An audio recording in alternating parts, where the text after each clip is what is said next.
Hi, good evening, everybody. My name is Eric Collier.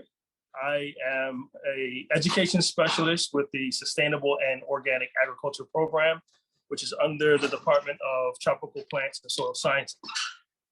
Thank you for joining us this evening. This evening, we're going to talk about your microgreens, how to grow microgreens. I think you all should have picked up your microgreen kit. In that kit, you should have received your instructions, 2 packs of seeds, your Toscano kale, and your red Rambo radish. You should also have received a sort of a Tupperware type of dish. This is like your takeout dish with the lid, some soil, substrate, and a shade cloth. It's like this. Now, you guys, later on, you guys are going to learn how to use the microgreens, but right now, while you're with me, you're going to learn how to plant them, grow them out, and then know when they're ready. So the first thing you do, if you're looking at your instructions, the first thing you do, you want to open up, I don't know, maybe some of you guys want to do it along with me, but you don't have to. Open up your takeout dish, so to speak. And one of the things that's important is that your container should be dark. Seeds like darkness. There's some conditions that seeds like so that they'll sprout. Because right now they're kind of sleeping, they're hibernating. But now you want to wake them up. So they have to wake up under certain conditions. Like some people won't wake up just with a low alarm. Some people need a loud alarm. Seeds need some kind of condition to wake them up. So the first thing we'll do, we're going to put our soil into our container. We're only going to put about 1 inch, okay? I'm going to dump that in there. And one of the things is, and this, I'm eyeballing it, right? So, you don't have to be exact. But one thing you want to keep in mind is that you want to leave enough soil in your Ziploc so that you have enough to cover your seeds. So this is about okay. Now, you can either pat the soil down, right? Make it as level as you can. As level as you can, and there's a reason for that. And I'll tell you after. Or if you're fancy like me, you have another kit and you press it down and you can flatten that out. Now, if you take, let me add a little bit more soil so that you can see it's a good demonstration. All right. Flatten that out. Let's take that look. See how flat that is?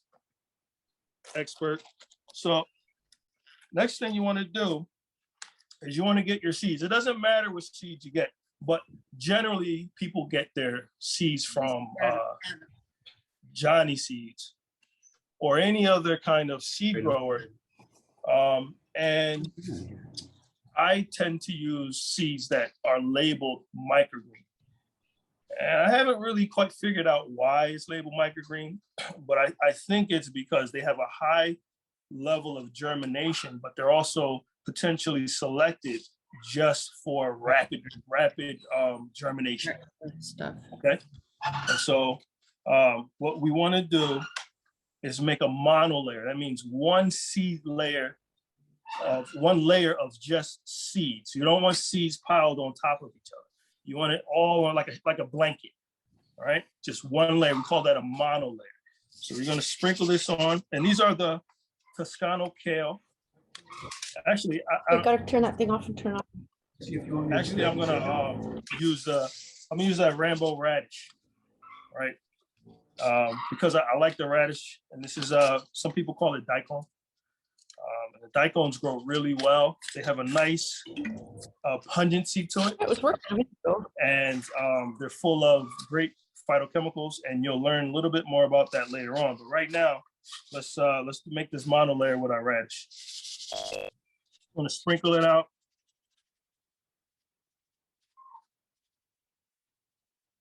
Now, can we get a close in on this one? So you see how there's spaces in here? You got a bunch of seeds here, and there's space, a little space here.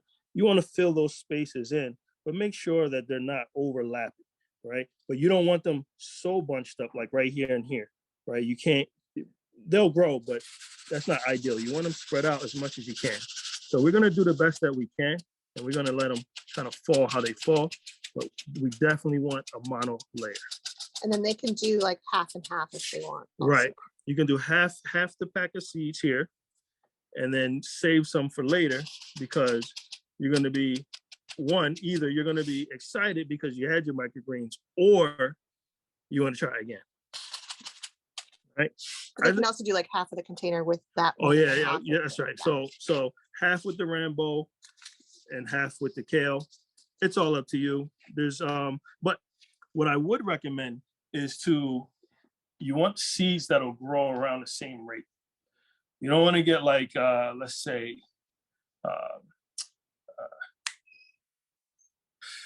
carrots and then put radish in there. Carrots are super slow.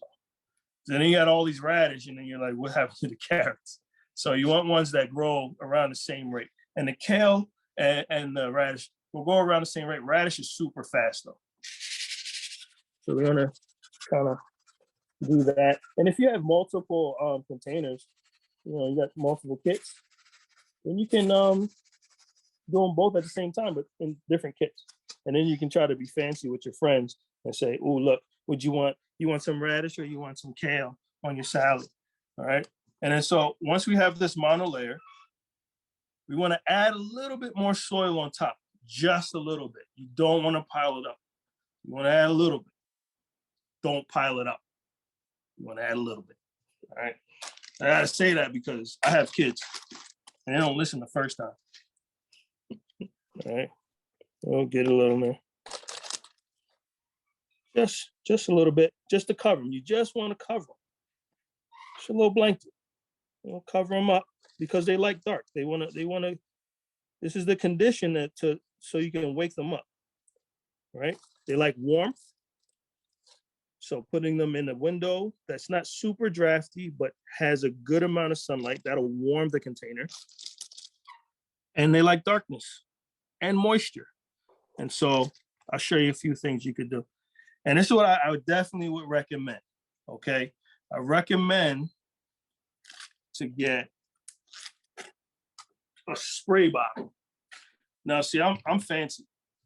So I use this one. This one gives a good mist. This is like a pump spray. You pump it. Oh, excuse me.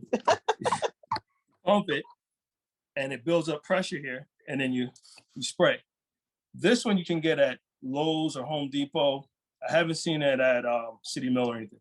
So you can get that. And when you wet it, you want to wet it till it's moist, not till it's saturated. You don't want it puddling, because then your seeds will grow, or they won't grow, or they'll grow mold, or it'll get rancid.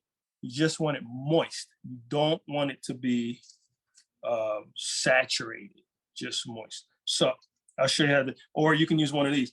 It doesn't matter. But if you're in the dorm, you probably want to get the pump spray. So let's work with the pump spray, because that's one that you can readily get. And this is a little bit more expensive because I'm fancy. So we're gonna spray here. All right. I had a better spray earlier.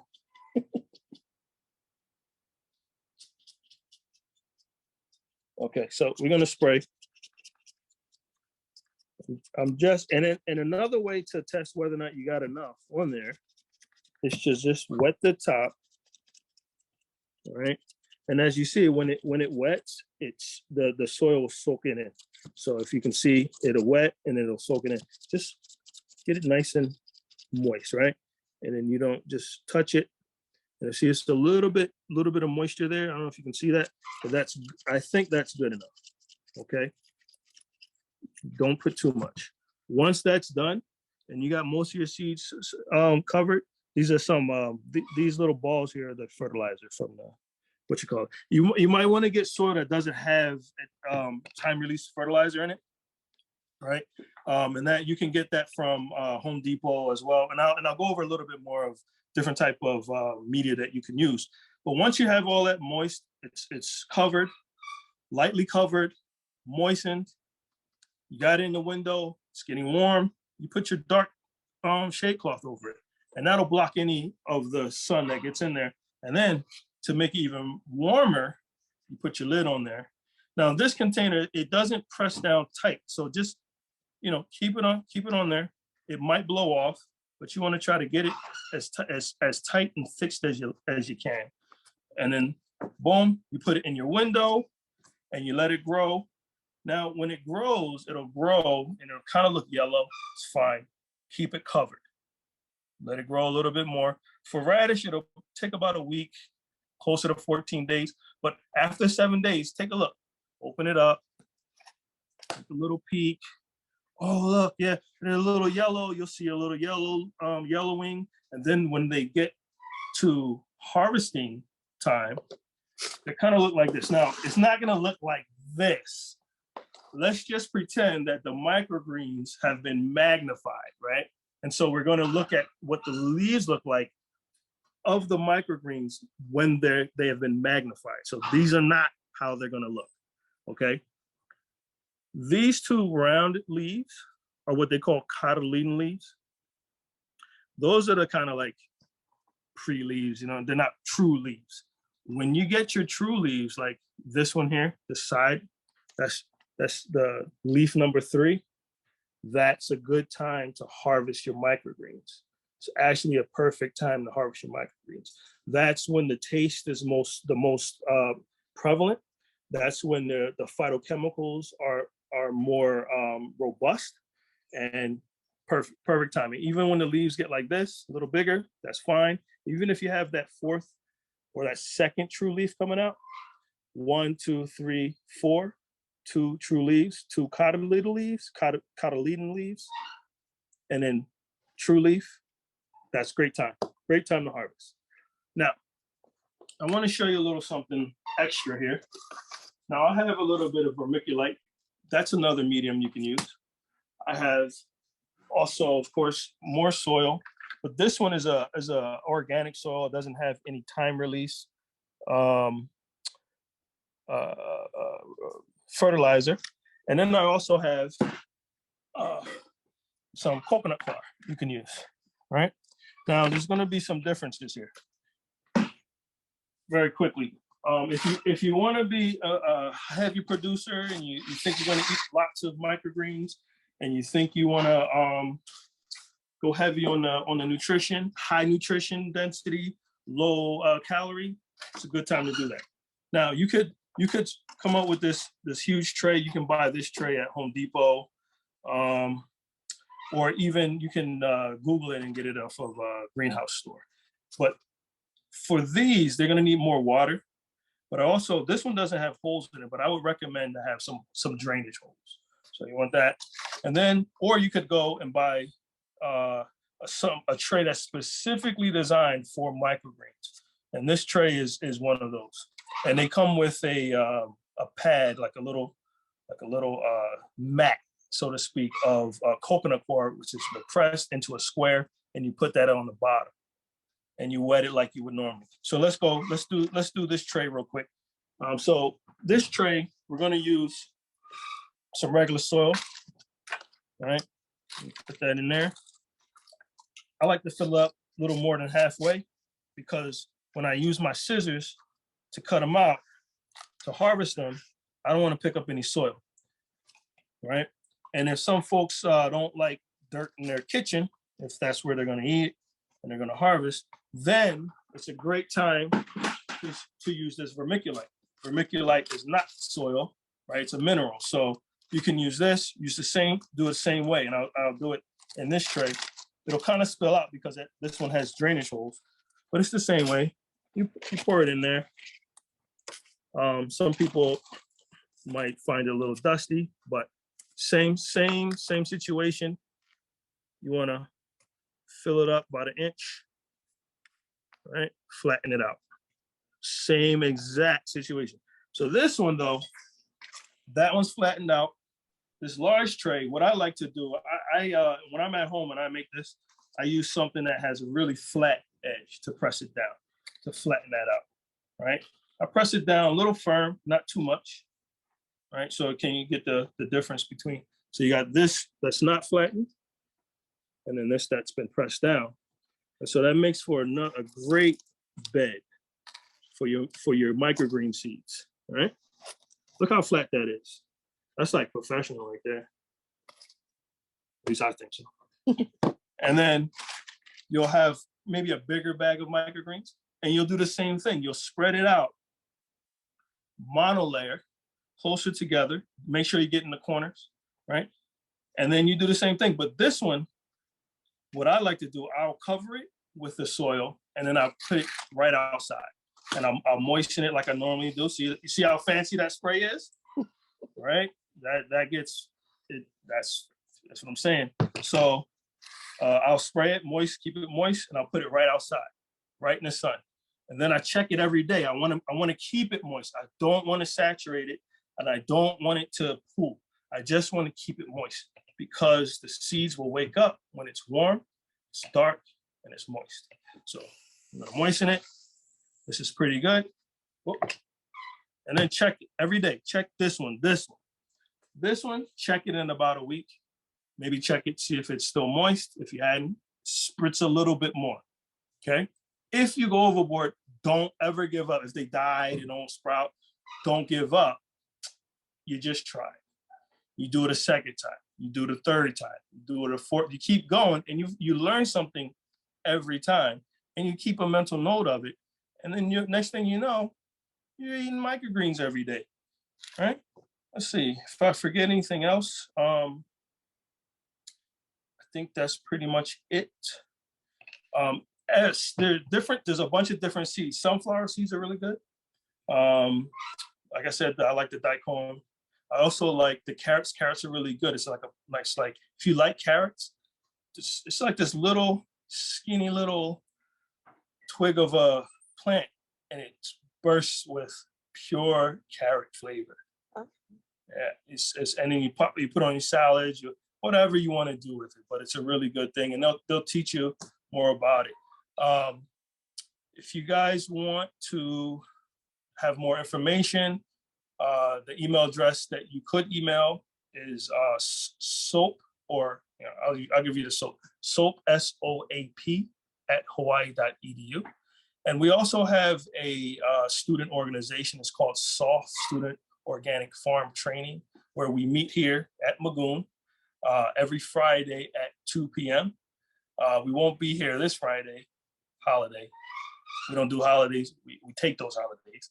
And then we'll also be away next Friday. We're going to a goat farm where we will learn, the students will learn about how to make goat cheese, how to breed. Maybe they'll see maybe a mother having a kidding, and then they'll also feed the kids, because in order to have goat cheese, they'll take away the kid to get the milk. But that's some of the things that we do. Is a bunch of other things that SOFT does, and that's SOFT, SOFT at hawaii.edu.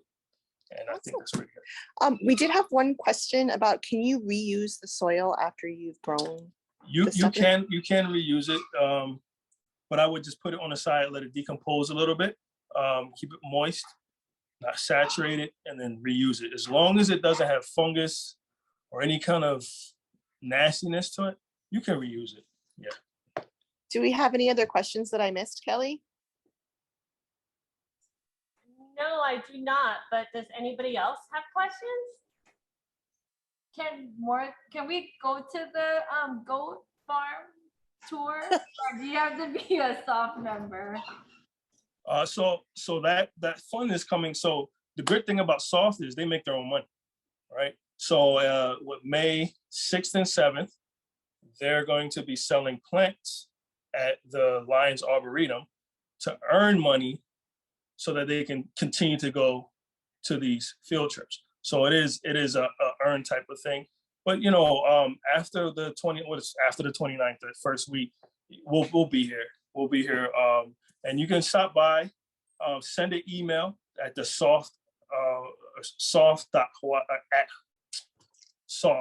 at hawaii.edu, and I'll respond, and then we'll coordinate something. We'll talk about it, and then we'll see what works best. But it's always a Friday at 2 p.m., 2 to 4.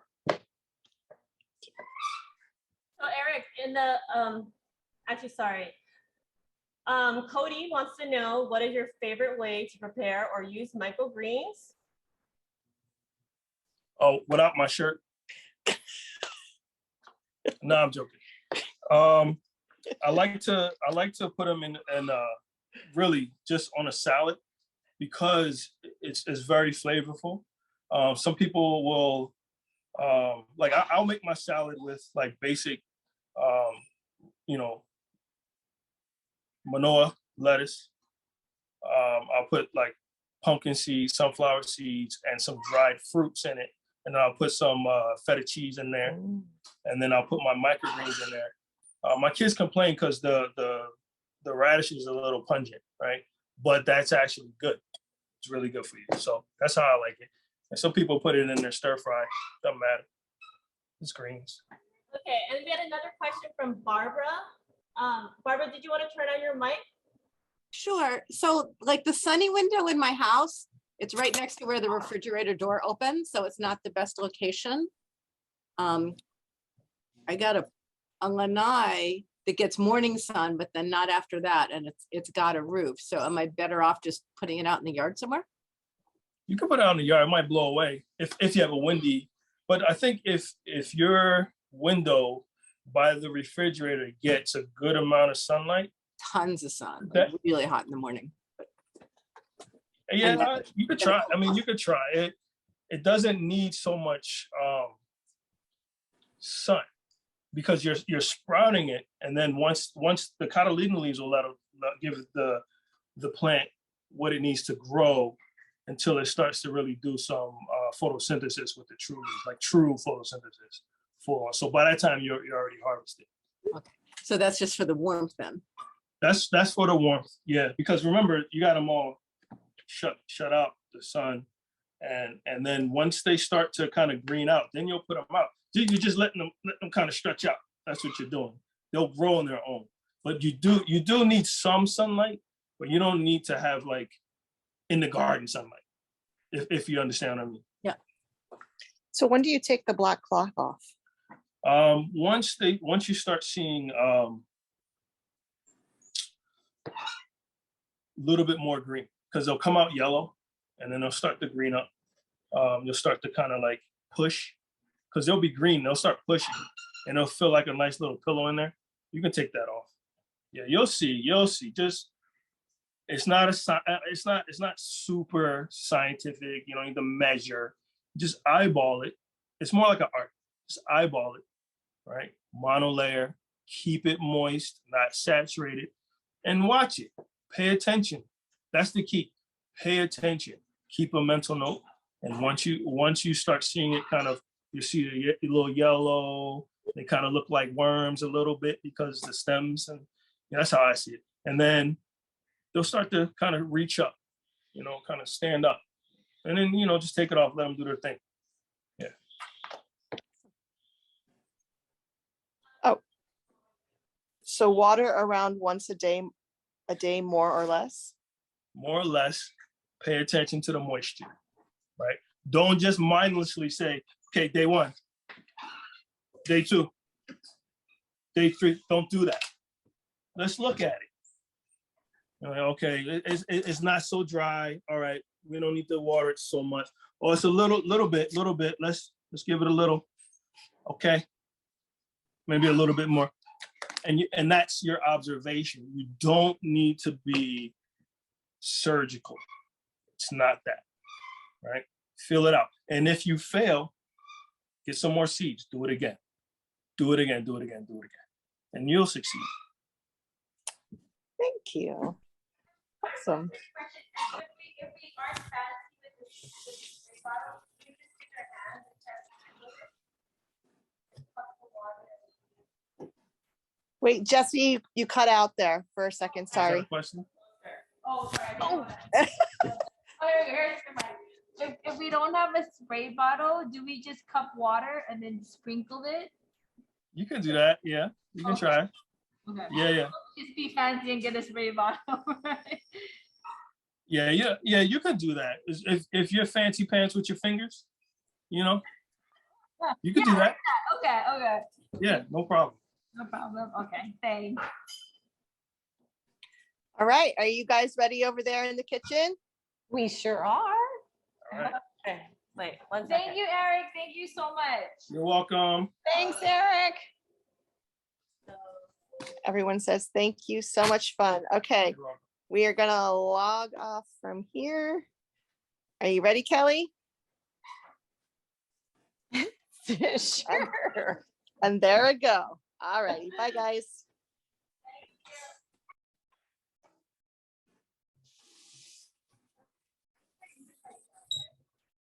Hey, Devin. Devin, wash these for me. Soap and water. No, no bleach. Am I spotlighted? Yeah, you're spotlighting. Are we here? It just looks weird on my phone. Are we live? Yes, we are. Wow, we're in two places today. So exciting. We are going to create a dish using the microgreens. So my name is Lara Hackney, one of the instructors here at UH, and food is all our fun stuff, and that's how this all got together. So we appreciate Eric's pre-work on how to grow the microgreens. We do have some examples of what they look like grown. We had some demos of the radish and the kale. So if you have, this is about 2-week growth time frame. So you can see we didn't get that third true leaf at all, but we definitely have a nice growth, and it's interesting how some of it kind of curves up. But here's your kale, and then here's your radish. And basically when you're ready to harvest it, we're gonna trim off at the stems, and then we'll cut and wash it. This one is a good side view so that you might be able to see the stems and the root structure. So this is about a week old. So a comparative week to 2 bigger and taller than the 2-week-old. But you know, conditions change, the environment's maybe a little different, and so that's what you're going to look for once you get those radish and kale microgreens. So the other thing that we're going to introduce you to today is some edible flowers. So we have a bunch of options for edible flowers, and we're going to add these to our salad. So we have nasturtiums here, and brought the leaves as well, because the leaves are actually optional to chop up and use as well. So those are the nasturtiums. And then we also have a candy cane beet that we're going to use. We have a watermelon beet, and we have a watermelon radish, purple radish. And then we have the rainbow carrots. So I have an orange, red, and a yellow. And then we are going to introduce you to a Cara orange. So I'll show you that one. Look, it's in place of a blood orange. And we also used shallots today. And shallots are just a nice, little bit more delicate flavored onion. So we've got those soaking in an olive oil mixture. And did they get the recipe for this? So we'll drop out the recipe if you are interested in the chat. We could put that in the chat for the recipe. So this whole salad comes together and is really pretty. So what we're going to start with is the first part is to slice your shallots and marinate them in olive oil, red wine vinegar, and oregano. And we'll pull those out because they've basically sat in here for about an hour. So we'll be able to have that flavor mixture. So I'm going to pull those out of my bowl. So we'll just fish them out of the bowl because we're going to keep the olive oil and use that for the vinaigrette.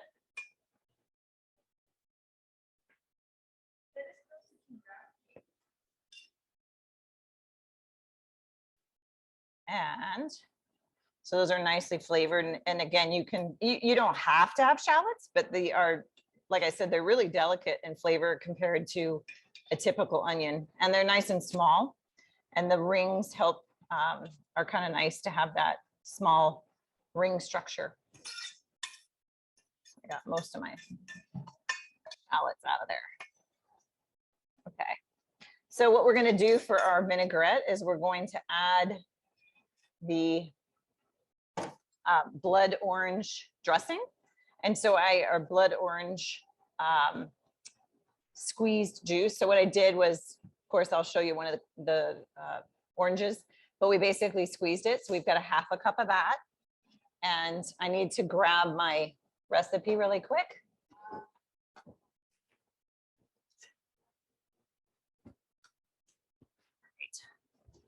Put it here.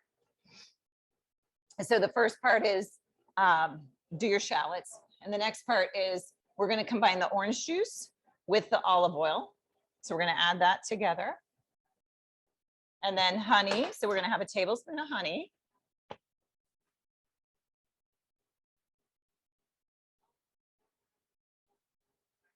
Okay, so that'll give a little bit of, I mean, we've got the orange juice that's definitely sweet. We'll mix that in there. And then you can add salt and pepper. So I will add just a little bit of salt and pepper to our mixture.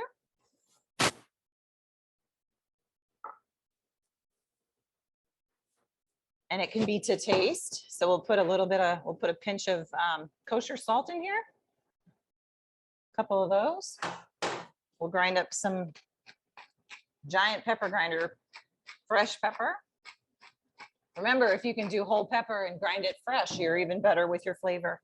Okay. I'm going to mix that so I can get the honey. So we've got our dressing, and basically you can put it into a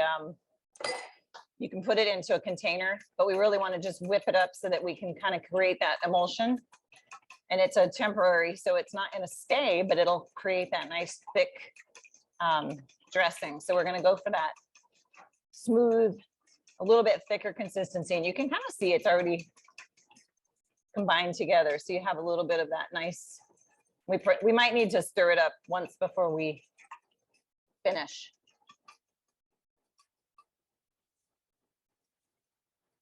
Because we're going to use about a quarter cup, and we're going to mix that with our salad greens.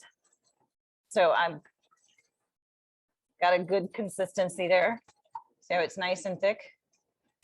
So you can taste it for preference of salt if needed, salt and pepper.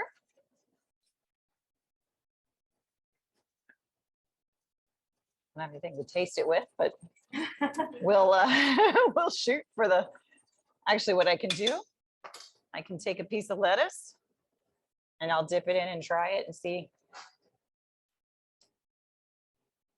Needs a little more, I'd say, pepper. So Eric gave us that great idea of using feta cheese. I got it, Devin, thank you. So we're gonna add feta, because I happen to have some in the lab.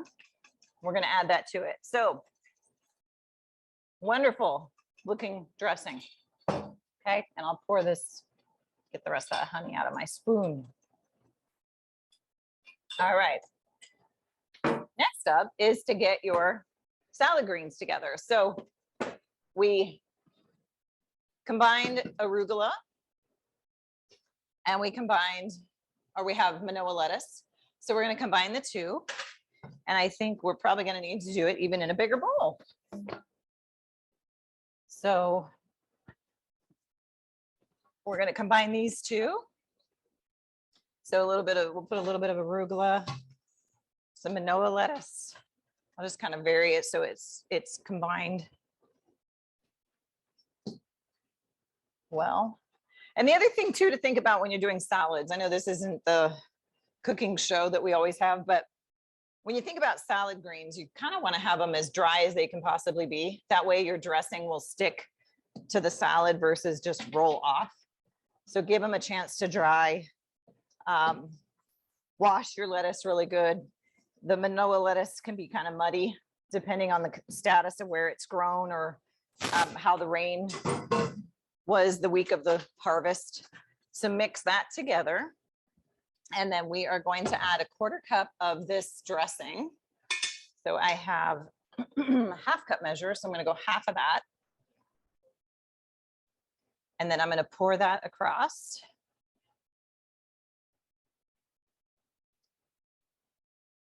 Okay, and then we will mix. We're going to toss that together. I'll leave that because we'll use that later. We'll toss it. So that's just coating your salad greens. And then we'll use the rest later. Okay, so I'm going to set that aside. And we're going to work with our beets and our orange segments. So on your orange. So this is the Cara orange or Cara. A little bit different than a blood orange, but pretty close to the same color. As you can see, it looks like a grapefruit. I mean, people would think, oh, that's a grapefruit, but it's actually an orange. So this is in place of a blood orange. So what I'm going to do is cut through, because we want segments. Oh, and look at that. We have two different. Now it makes me wonder, do we actually have a grapefruit or do we have a Cara orange? You know, when you go buy them at the store, they have them marked as an orange. We'll have to find out. So segments, you can either cut it, you're just trying to cut off the white spots or the white pith area, because that's your bitter. Okay. We're going to cut that. Could be easier to do it as a whole orange, or you can peel it. It's up to you.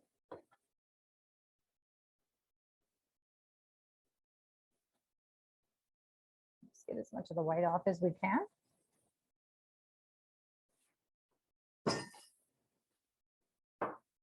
Okay. And then I halved it, and then I put those into thirds so that you have segments. Okay, and if you don't want the white in there as well, you can cut that out. So you cut the pith out. That's what's making it bitter. And so now you have nice segments. And here we have, wow, what a colorful salad this is going to be with all our different options. So I'll take the third again. Cut that out. If this seems like it's going to be too big, consider your size. And if that seems like it's going to be way too big, you could cut that in half and make it, that's more of like a bite size. And then of course, if you're looking for seeds, you know, if it has seeds by chance, if your orange had seeds, you could cut them out. So segments is good rather than having to bite into that giant piece. So we're doing 2 oranges. Make that stable and go this way. I think next time, if anybody wants to cut an orange, do it first. I should have cut it first, skinned it first, like a melon, and then cut through it. Always wash your produce and fruit before you cook.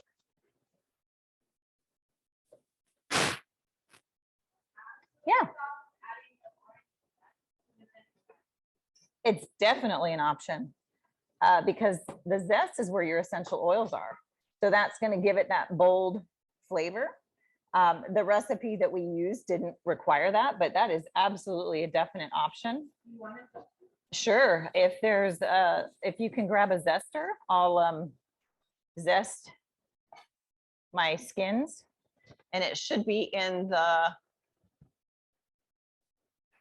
there should be one. It's like at the bottom, one of my bottom drawers.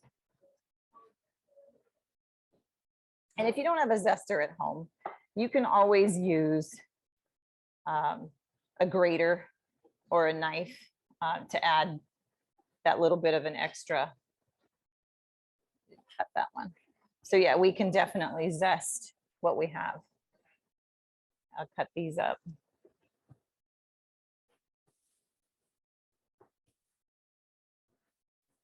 So again, think bite sizes. Oops. When you get really big slices like that, it makes it a little harder for people to eat and bite into.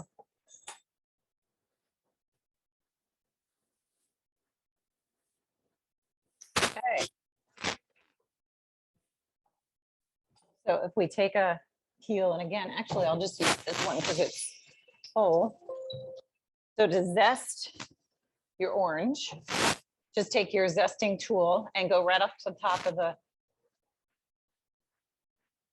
Just want to get into that white section so that you're not getting, you're not taking the white, but you're taking that zest. You can definitely smell the essential oils coming out of there. So that's really nice. So that would be about, that's about a teaspoon and a half. So if I can zest the whole orange, we'll get it. That'll give us a little bit more kick on our dressing. So we'll add that into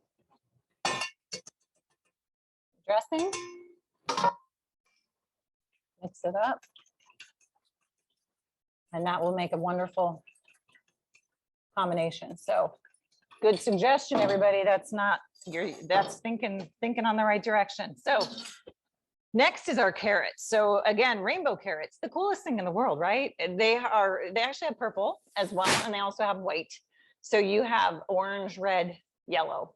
And the reason that you see them like already sliced is I was working on some to get them ready for the salad. But what you're trying to do is get curls of carrots.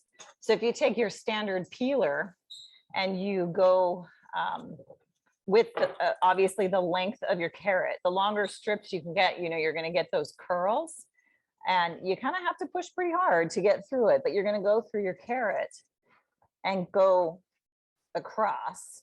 And the longer you get, the longer your curls will be. So sometimes even pulling your carrot through your peeler can work. It's getting kind of short. So we can use up the whole carrot. I'm just doing it right on the edge. That one kind of gave in. So now we have a few curls of orange. And then we'll do some of the yellow. And the bigger carrots are going to be a little bit easier to handle. As far as the small ones, you know, you're going to run out of carrot pretty quickly. So if you can get a medium-sized carrot, you can start with that. And I'll do the red.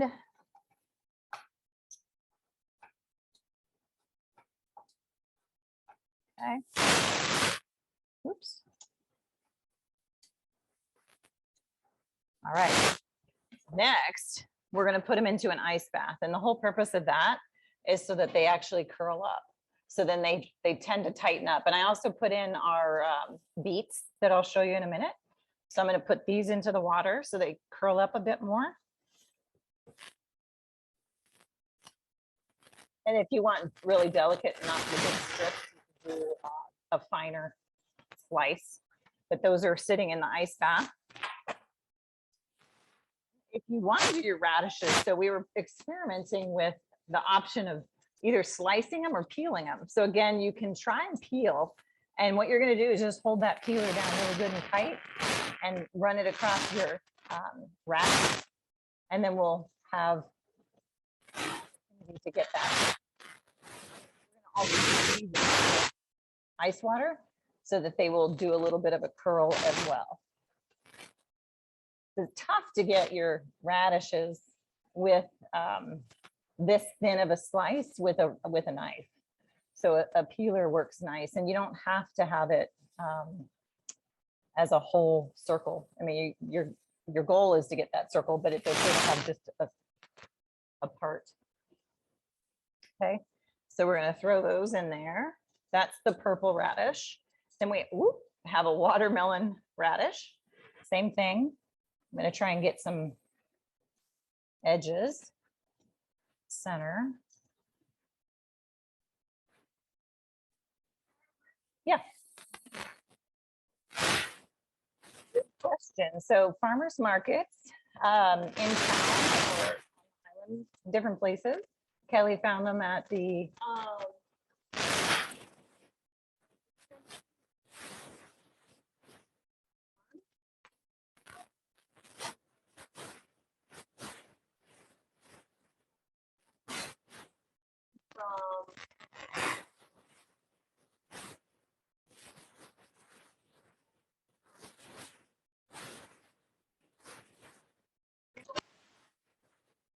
go. So we'll add those to the water, and then we have our, and these are because look at the neat design that you get. So we have such pretty options of colors to salads. And again, your salads are going to really have a fantastic flare of color. So again, I'm just going around the edges to make the best circles I can. And the nice thing about doing a thin slice like this is that you actually you don't get that full burst of flavor. You get a nice delicate flavor versus biting it. It's like biting into a chunk of onion versus a nice slice. So you can do smaller slices. And then I'll put those in the water. So they are firming up. And so let me find one that was in here for a while. So you can kind of see that it's curled up a little bit. Ice baths do a wonderful thing for veggies. And then I think I have a watermelon radish down here that got curled up a bit. But it's cold, so there we go. There's one that curled up. So what we're gonna do now is, I'm gonna let those sit just a little bit longer. We're gonna toss together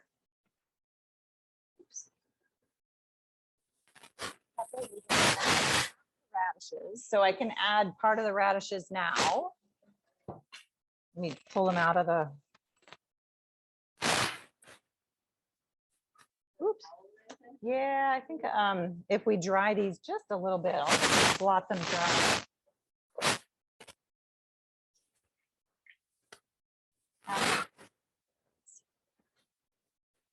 Probably paper towel would be great. So here's a nice one that curled up. And a carrot. That's what you're going for.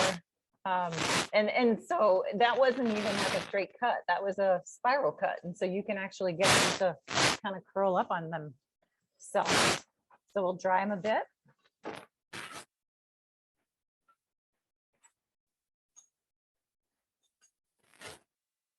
And if you feel like, oh, these are really long, again, you could break them in half and have them in there. So they're not quite that giant bite. Wrestle a carrot into your mouth at the time that you're ready. Okay.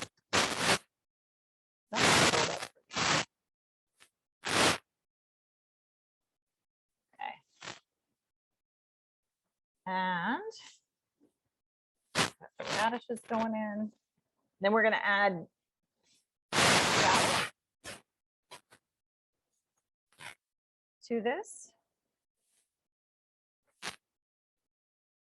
as well as the orange segments. So we're going to put half of the orange segments in there.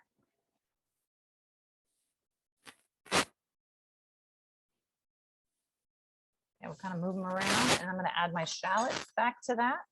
Oops.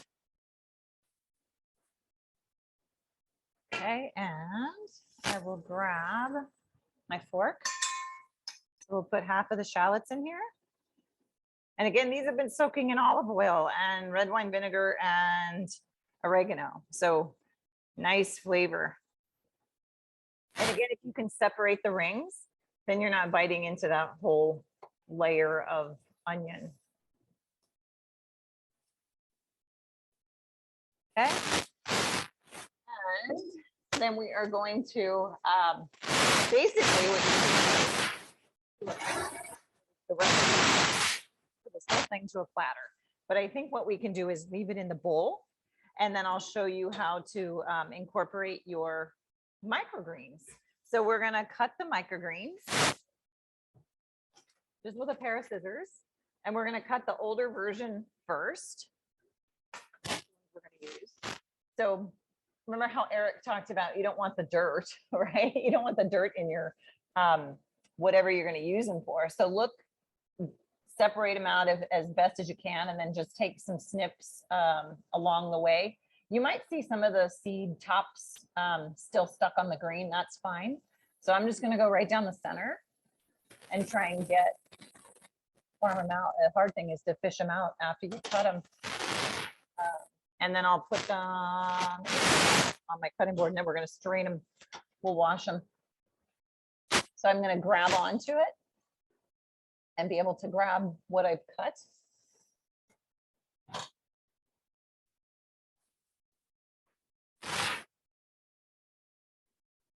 And need to get a little bit more of my green kale. It's like mowing the lawn, but a quick, easy version. So I'm just going to put them into here. And we've got.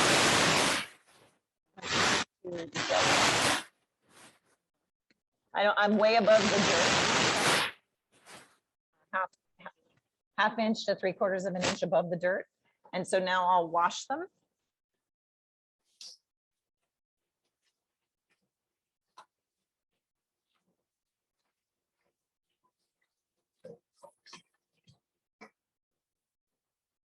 Okay, and wash them.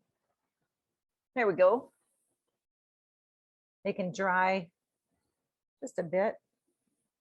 Put them on my paper towel.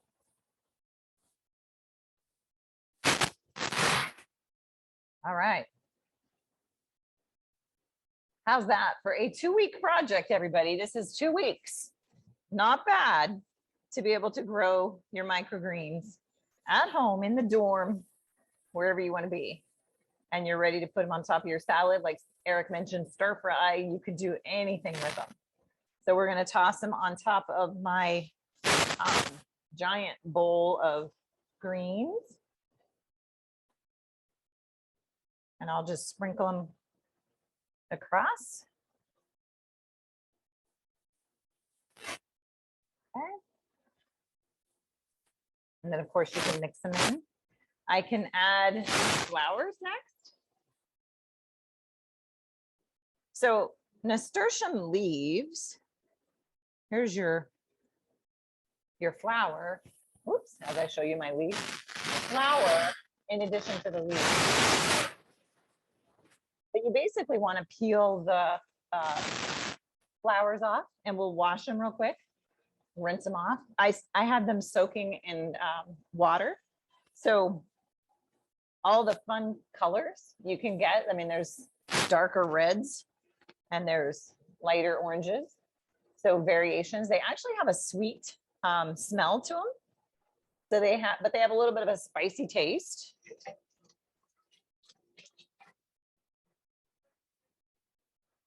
Oh, this is the fun part. They grow like crazy weeds in your yard once you start them. So they can actually regerminate every year, and the seeds will settle themselves wherever they want to. I have nasturtiums like in a whole different area than when I planted the first round. So they just popped up. Very easy seed growth, just like what we did with our microgreens. These are really easy to grow. A pot, soil, water, sun, and you're in good shape. So could they be microgreens? I don't see why not, but you just wouldn't have the flower. You're not going to get the flower if you pull them as the microgreen stage. They've got to go longer. So we want to pull off the leaves, leave the stamen in there. And again, you just want to add these to your salads. What other edible flowers do we have out there? Does anybody know?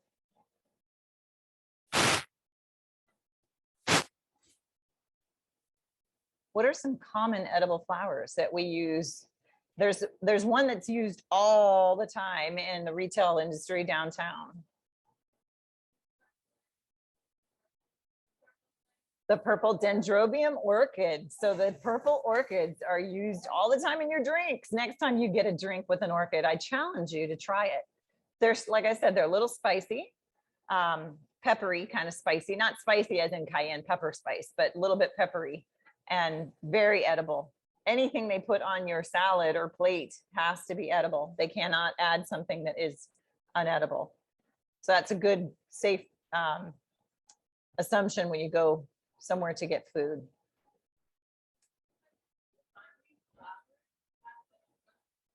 You probably can find them maybe Whole Foods. Chef's Zone, if you're familiar with Chef's Zone over by the airport, they have a lot of flowers. Now, I can warn you, it's cheaper to grow them yourself than it is to buy them. They are very expensive. So a little small clamshell could be $20. So you're going to get into some pricey stuff if you're going to buy them. So grow them. They're easy to grow. But if you ever wanted to buy them, they are out there and available. I'm already started. Yes, they have violas. Oh, yeah. Like 20 bucks, but yeah. So they, Or more. so yes, Mari's Gardens up in Mililani also has edible flowers, and they have an entire bed of, they grow like this entire span of a bed that has all types of edible flowers. So it's really a pretty demonstration of what they have. And Cuckoo Place, which is like run by a CTAR alumni, Anthony Now, and his cousin, who's also a CTAR alumni. Fantastic. They wrote them and Microgreens as well. There we go. Oh, and then Mari's Garden is where we got the Cara oranges. Yes. So that's where these are from. And we have feta cheese. What's better than adding cheese or feta cheese? So we can sprinkle some feta cheese across the top.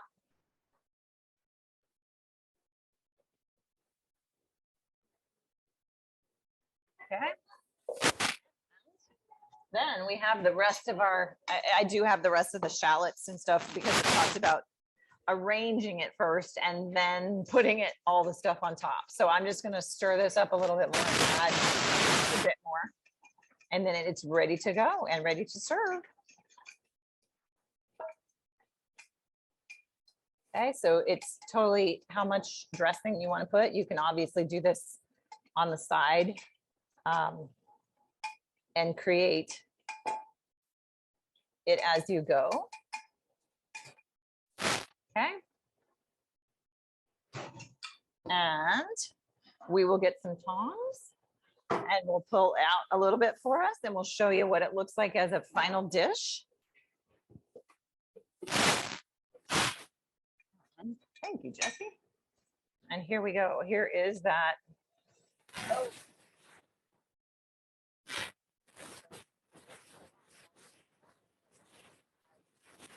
Add purple cabbage to this. You can add snap peas to this. You can pretty much add whatever is appealing to you and make this as as you would like. Show off some of these pretty colors. And that's where you can add these extras to the top. We can look at it a little bit more. All right. Happy microgreen growing, everybody. I hope that you try this and enjoy it. You know, we're looking forward to it. This is our first, we haven't tried all this yet, so we're looking forward to it as well. We'll connect you with that recipe if you're interested, or we'll send it out. One way or another, we'll get the recipe to you and have fun, enjoy. Enjoy.